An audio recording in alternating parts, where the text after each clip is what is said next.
Halo teman-teman, salam sehat selalu untuk kita semua, salam sejahtera dengan saya Bung Ropan. Dan lagi-lagi kita mendengarkan kabar yang kurang begitu baik ya. Ini bahkan mungkin kabar buruk, terutama bagi pelatih kepala tim nasional kita, Sintayong, di mana salah satu pemain yang bakal diandalkan ketika kita akan melakoni laga tandang melawan Irak pada 16 November yang akan datang untuk babak kualifikasi atau pra Piala Dunia zona Asia.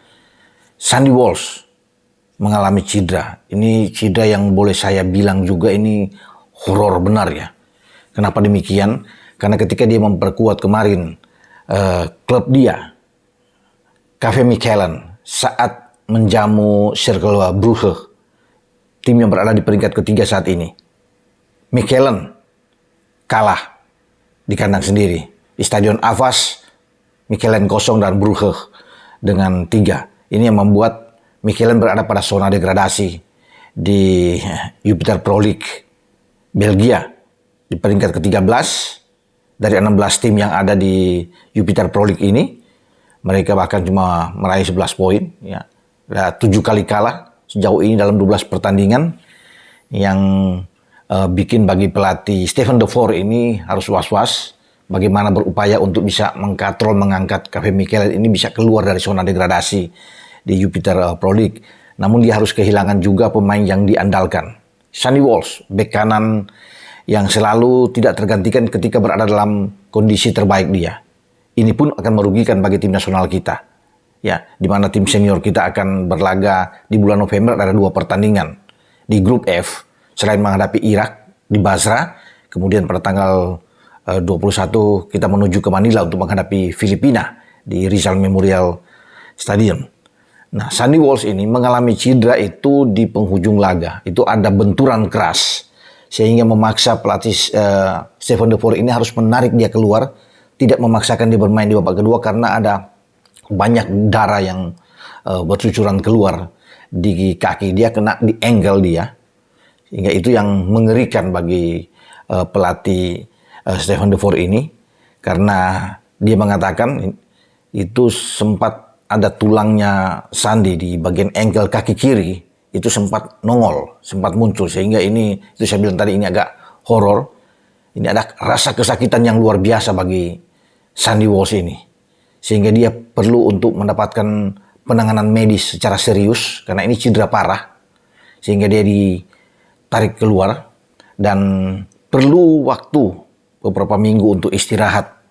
Nah, ini mengancam ya kehadiran dia untuk bermain di tim nasional. Saya pikir dengan posisi kita saat ini ya tidak lebih dari 20 hari atau 19 hari ke depan di mana kita akan bermain pada 16 November yang akan datang, ini sulit untuk mengharapkan bahwa Sandy Walsh akan tepat waktu memperkuat Indonesia. Kalau dia masih cedera dalam 2 minggu, saya kira berat. Dia tidak akan didaftarkan oleh STY. Ya, STY merasa pasti kehilangan sekali bahwa Sandy yang diharapkan untuk bisa bermain ya di 2 posisi, bahkan di 3 posisi. Dia bisa di bek kanan, dia bisa didorong bermain di gelandang bertahan, dia bisa bermain di bek tengah, dan itu sudah terjadi ya kalau kita tahu bersama. Bahkan di bek tengah itu melawan Turkmenistan dia bermain dengan bagus bersama dengan Jordi dan Dewa. Sana kemudian ada bermain dengan Brunei, dia bermain bersama dengan Mark Locke, didorong sebagai gelandang bertahan dan dia menjalankan itu tugas dengan sangat baik. Bahkan ketika di Brunei di leg kedua, dia bermain bersama dengan Sain Patinama di 2 sisi flank, jadi kanan dan Sain di kiri. Sekarang dia tidak ada di tim kita. Ini pasti kerugian besar.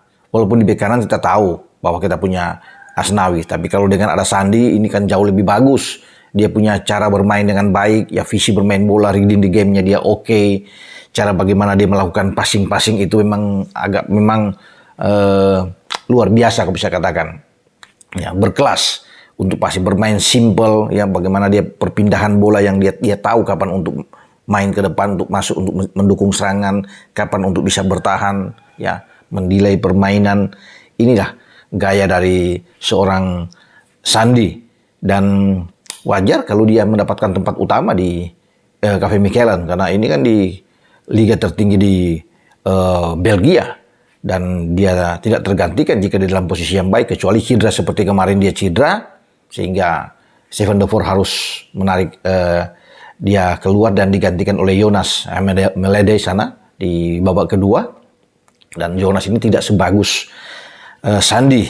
Nah, inilah saya bilang kabar yang tidak baik ya untuk STY, untuk kita semua penggemar sepak bola Indonesia. Walaupun tetap kita harus semangat ya. Dengan tidak kehadiran Sandi, kita masih bisa untuk berbuat yang terbaik dalam pertandingan melakoni laga di Basra melawan Irak, di Manila menghadapi dengan Filipina. Tapi tentunya akan jauh lebih bagus jika Sandi memang ada, ya. Meski kita juga tidak akan bergantung kepada seorang pemain, ya kan, ini bermain dengan 11 pemain. Dengan kabar seperti ini, ya, itu juga bikin kita agak was-was karena sebelumnya kita sudah bisa mendengar Marcelino tidak bisa akan bermain, mungkin tidak akan karena masih cedera dengan hamstring dia. Ivar Jenner juga masih cedera, bahkan sudah 7 pekan tidak bermain bersama dengan Jong Utre. Ini Rafael sudah oke, sudah baik ya, walaupun kawan dalam 2 pertandingan melawan Brunei dia tidak dimainkan, tetapi dia sudah oke ya, karena dia kemarin sudah masuk di list di bangku cadangan ketika Ado bermain di kasta kedua di Belanda.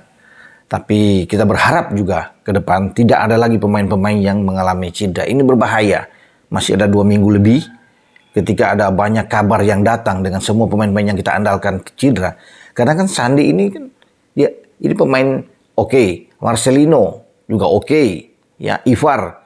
Semua ini bisa dipakai ketika kita menghadapi Irak. Nah, kemudian nantinya ya kita ada lagi pemain-pemain kabar yang lain. Elkan Bagot semoga tidak parah-parah amat sehingga dia dalam 2 minggu terakhir bisa cepat untuk pemulihan, dia bisa bermain. Kalau Elkan tidak ada lagi, ya Elkan Bagot, ya ini berpengaruh memang.